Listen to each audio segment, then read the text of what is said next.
Telangana model schools ఏర్పాటు చేసి చాలా రోజులే అవుతుంది. అయితే దాని 194 స్కూళ్ళు ఉన్నాయి తెలంగాణ రాష్ట్రంలో. వీటికి సంబంధించి టీచర్లు ప్రమోషన్లు లేవు, ఉన్నోళ్ళకు పెద్ద పదవులు వచ్చింది లేదు. అయితే ఒక్కో స్కూల్లో 30 మంది దాకా అవసరం ఉంటే ఇప్పుడు 10 మంది కూడా అందులో లేరు. ఇప్పుడు నెట్కి వస్తుందంతా కాంట్రాక్ట్ బేస్ వాళ్ళతోటి. ఇప్పుడు ఇచ్చినటువంటి టీచర్ పోస్టులు కొత్తగా ఉన్న వాళ్ళకన్నా వీళ్ళకి వస్తాయా లేవా అని చూస్తారు. గురుకులాల పరిస్థితి ఇంకా అధ్వానంగా ఉంది. ఇవన్నీ ఒక తీరుగా ఉన్నాయి.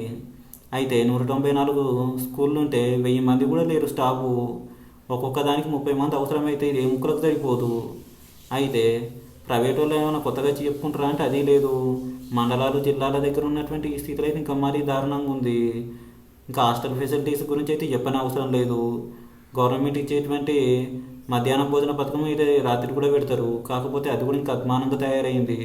రివ్యూలు చేస్తూ లేరు, పైకి పంపించే ఉత్తర్వులు ఇచ్చే సందర్భం లేదు.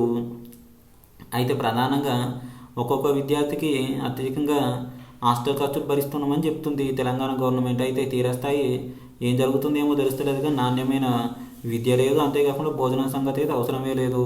ఇక వసతుల సంగతి అయితే ఇక అంతకంతే. ఇదే ప్రస్తుతం మోడల్ స్కూల్స్ ఇన్ తెలంగాణ